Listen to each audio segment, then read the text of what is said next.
तो हेलो बच्चों, आज आप लोग का बताया जा रहा बिहार बोर्ड का इंग्लिश का the pace for living class 10, यानी द पेज फॉर लिविंग जो कहानी है वो बहुत रोमांचक कहानी है। द पेज फॉर लिविंग कहानी सुनिएगा तो बहुत इंजॉय देगा। यानी एक भुट्टा व्यापारी की कहानी है, जिसका जीवन जो होता है उसका कैसे गति होता है इसके बारे में है। उसका पत्नी जो होता है उसको कैसे ठगती है, और उसको जो भतीजा जो होता है उसको भी पैसा कैसे ठगता है। बेचारा वो ने कमाता है और इन्हें पैसा बहाता है कि नहीं। इस कहानी में बहुत रोमांचक कहानी है। द पेज फॉर लिविंग या इंग्लिश का है, याद रखिएगा। सब्जेक्ट क्या है बच्चे? इंग्लिश। सबसे पहले जानेंगे यहाँ पर कि the pace for living, RC Hutchinson English to Hindi बताए हैं। द पेज फॉर लिविंग के हिंदी होता है जीवन की रफ्तार। जीवन की रफ्तार कह सकते हैं, चाहे जीवन की गति भी कह सकते हैं। क्या कह सकते हैं? जीवन की रफ्तार चाहे जीवन की, जीवन की रफ्तार चाहे जीवन की। कोई दिक्कत? तो याद रखिएगा बच्चे कि जीवन की द पेज फॉर लिविंग का हिंदी होता है जीवन की रफ्तार चाहे जीवन की। कोई दिक्कत नहीं ना। आगे बढ़ेंगे बच्चे। अब इस कहानी के तौर पर हम लोग चलेंगे, बीच में फिर लास्ट में आपको मीनिंग भी देंगे, जिसका आपको आराम से उसको पढ़ सकते हैं। कहना है कि the pace for living has been written by R C Hutchinson, British novelist RC Hutchinson. The pace for living British उपन्यासकार ही हचिंसन के द्वारा लिखा गया है। यानी याद रखिएगा आरसी हचिंसन के द्वारा जो है यह कहानी को लिखा गया है। वह जो थे एक नोवेलिस्ट भी थे, एक ब्रिटिश थे। कौन? RC. This is a critical appreciation of the present fast life and its burden to the human beings. यानी यह वर्तमान की तेज जिंदगी और मानव जाति पर उस के बोझ का आलोचनात्मक मूल्यांकन है। Here the writer describe that, यहाँ लेखक बता रहे हैं कि मतलब क्या लेखक बता रहे हैं से समझेंगे। कहानी है, थोड़ा ध्यान पर पूर्वक तो सुनना ही पड़ेगा। आगे बढ़ेंगे कि the life today is running very fast, यानी आज जिंदगी बहुत तेजी दौड़ रही है। यानी आज जिंदगी है जो बहुत तेजी दौड़ रही है, मतलब उनका जिंदगी जो है एक बहुत तेजी से दौड़ रहा है। So people should follow the pace of life, यानी इसलिए लोगों को जीने की रफ्तार अनुसरण करना चाहिए। Otherwise they will be unable to get anything in the business of life. यानी कह रहे हैं इसको सीधे तौर पर कि अन्यथा वे जीवन के व्यवहार में कुछ भी पाने योग्य नहीं रहेंगे। यानी याद रखिएगा कि अन्यथा वे जीवन के व्यवहार में कुछ भी पाने योग्य नहीं रहेंगे। अगर बाय द वे अगर हम लोग अपने कैरियर पर ध्यान नहीं देते हैं तो आने वाले समय में हम लोग के बहुत बड़ा दिक्कत होगा। इस कहानी से हम लोग को ये प्रेरित मिलता है। अब इसके बाद आगे पे पॉइंट में क्या बताया गया से समझेंगे।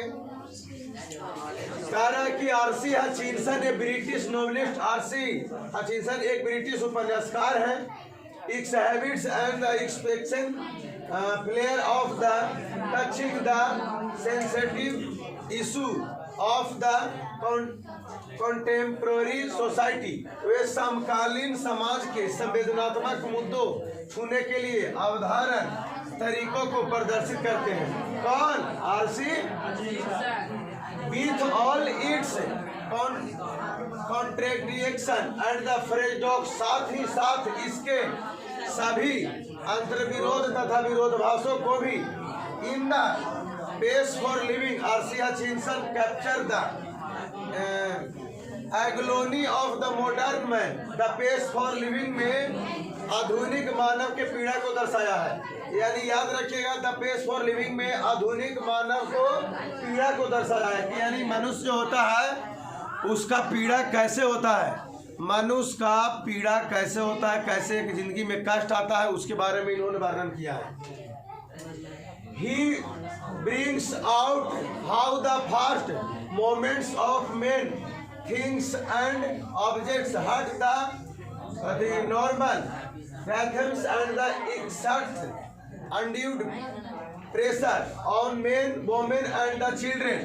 यानी वे बताते हैं, बाबू से सुन लीजिए, वे बताते हैं कि लोगों, चीजों और वस्तुओं की तेज गति पुरुषों, महिलाओं और बच्चों को समान लय पर अनुचित दबाव नुकसान का चोट पहुंचाता है। अगर भाई दबे छोटे बच्चे को या महिलाओं को अगर दबाव में रखने पर वह क्या होता है, चोट पहुंचाता है। यानी इस कहानी में क्लियर शब्दों में उनका जो भतीजा था वो कैसे चीटिंग कर रहा था, उनका वाइफ जो थी जे फ्रॉम द लेसन। अब यहाँ से लेसन के बारे में कुछ जानेंगे। अब यहाँ से लेसन से तो सबसे पहले यहाँ पर सभी लोग को ताकना है, यहाँ पर देखना है कि आई साव ए प्ले इन, माने साव माने होता है देखा, और प्ले माने होता है यहाँ पर नाटक। फिर मीनिंग सेशन नीचे है, आपको ठीक नीचे मीनिंग मिलेगा। तो याद रखिएगा, यहाँ पर कह रहा है कि आई साव ए प्ले इन, यानी मैं एक नाटक देखा। क्या चीज? मैं एक नाटक डबलिन में, कहाँ में देखा? अब यहाँ से कहानी के तौर उतना था से लेखक के कुछ परिचय के अंतर्गत आ रहा था। यानी आई Sao a play in Dublin, मैंने डबलिन में एक नाटक देखा था। नोट लॉन्ग एगो, बहुत पहले नहीं। इन विच, जिसमें the chief character was an elder corn merchant in A small Irish country town. मुख्य पात्र एक छोटे से आयरिश देश के शहर में एक बुजुर्ग मकई व्यापारी था। यानी जो आयरिश शहर में रहने वाले व्यापारी था, मक्का व्यापारी, जिसको हम लोग इंग्लिश में बोलते हैं कॉर्न मर्चेंट। क्या बोलते हैं? Corn merchant. क्या बोलते हैं? कॉर्न मर्चेंट का हिंदी होता है भुट्टा। भुट्टा। यानी उसके बाद क्या कह रहे हैं बच्चे से समझेंगे, कह रहा है कि he was a man of many and वह कई चिंताओं का आदमी था। His heart was the dicky, उसका दिल डिक्की था, माने उसका दिल कमजोर था। क्या था? डिक्की माने होता है कमजोर। क्या होता है? यानी उसका जो दिल था वो कैसा था? His Neiphiu was cheating him, उसका भतीजा उसे धोखा दे रहा था। क्या कर रहा था? किसका? आप लोग के ऑब्जेक्टिव जब इसके बाद मिलेगा ना तो सब आप लोग का अपने से मारना है। और जैसे ही कम नंबर उठा बस देख लीजिए सामने रखा हुआ है, क्योंकि जब ये कहानी जो नहीं सुनेगा वो ऑब्जेक्टिव भी क्लियर नहीं कर पाएगा। आप लोग ध्यान से समझिएगा, याद रखिएगा, उसका दिल डिक्की था। His Neiphiu was cheating him, उसका भतीजा उसे धोखा दे रहा था। His wife had the fantastic nation of the spending 10 pound, इसको पाउंड पढ़ा जाता है, 10 पाउंड ऑन ए हॉलीडे, यानी उसकी पत्नी की छुट्टी पर 10 पाउंड खर्च करने की शानदार धारणा थी।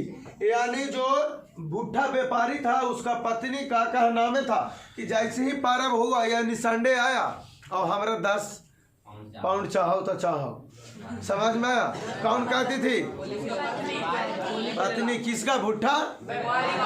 भुट्टा व्यापारी का। क्योंकि महिला का पता हो आप लोग का कि जब महिला कहेगी वही करेगी, क्लियर शब्दों में। अगर वो कहेगी कि हमरा ये चाहो तो चाहो, है कि नहीं?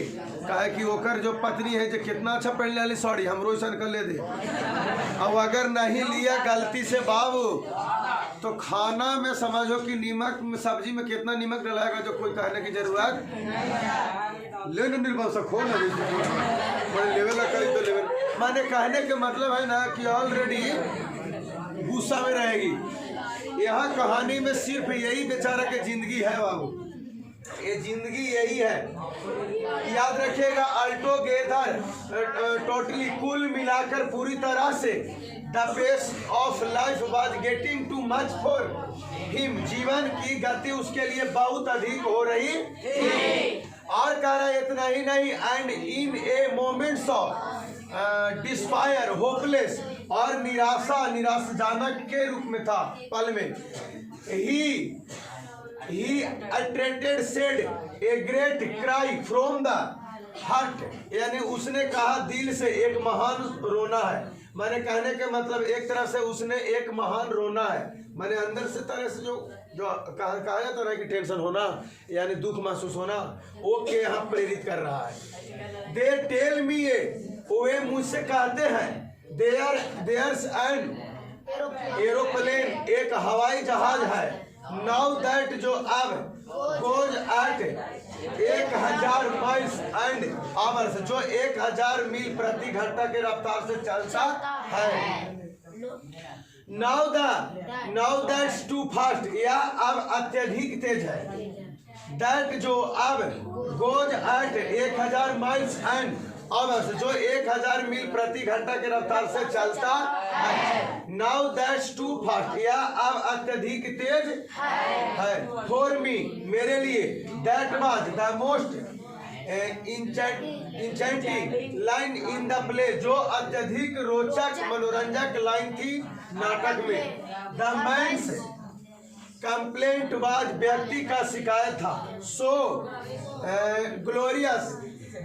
gloriously irrelevantly to the his own situation, इतना शानदार बेमेल उसकी स्थिति से। एंड बिसाइड बीइंग्स कॉमिक, और बिना भी नोदी हुए, इट स्ट्राइक मी, यह मुझसे चोट करता है।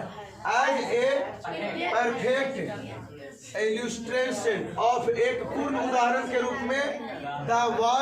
The Irish get at the subtle truth, जिस तरीके से आयरलैंड वासियों ने सूक्ष्म सत्य पाए, by the most unlikely approach, अत्यधिक अनुचित तरीके से। You saw what the old fool means, यानी आपने देखा कि बूढ़े मूर्ख का मतलब क्या था, यानी बूढ़ा व्यापारी को कह रहा है। यहाँ से कुछ आप लोग का कहानी के तौर पर आप लोग का मीनिंग है। जैसे आप लोग का जो बात बोल रहे थे, यही परीक्षा में ऑब्जेक्टिव में पूछता है। कह रहा कि सा माने होता है ले माने या खेलना दोनों होता है। लॉन्ग एगो माने बहुत, लॉन्ग एगो माने क्या होता है, चीफ माने कैरेक्टर माने किरदार चाहे चरित्र, और इल्डरली माने बयास किया, कॉर्न मर्चेंट माने, कंट्री माने, टाउन माने, मेनी माने,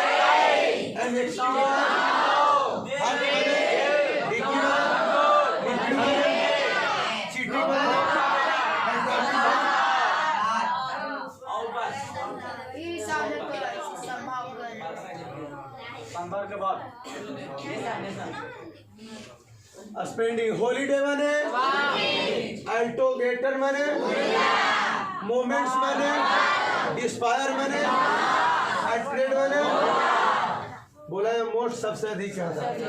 इंचर्टिंग माने, कंप्लेन माने, कंप्लेन सो माने, ग्लोरियस माने, इररिलेवेंट माने, सिचुएशन माने, डिसाइड माने, कॉमिक माने।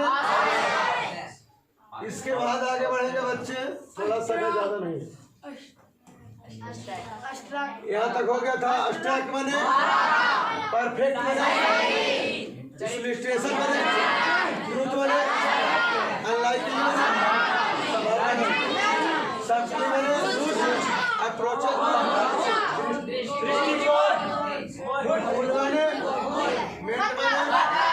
यानी जितना भी मीनिंग लिखाए हैं इस सब के सब भी आई है, क्योंकि यह ऑब्जेक्टिव क्वेश्चन में कन्वर्ट करेगा, ये ही एकदम हूबहू। कोई दिक्कत नहीं। तो थैंक यू, जय हिंद, जय भारत। चाहे 200 रुपया लगा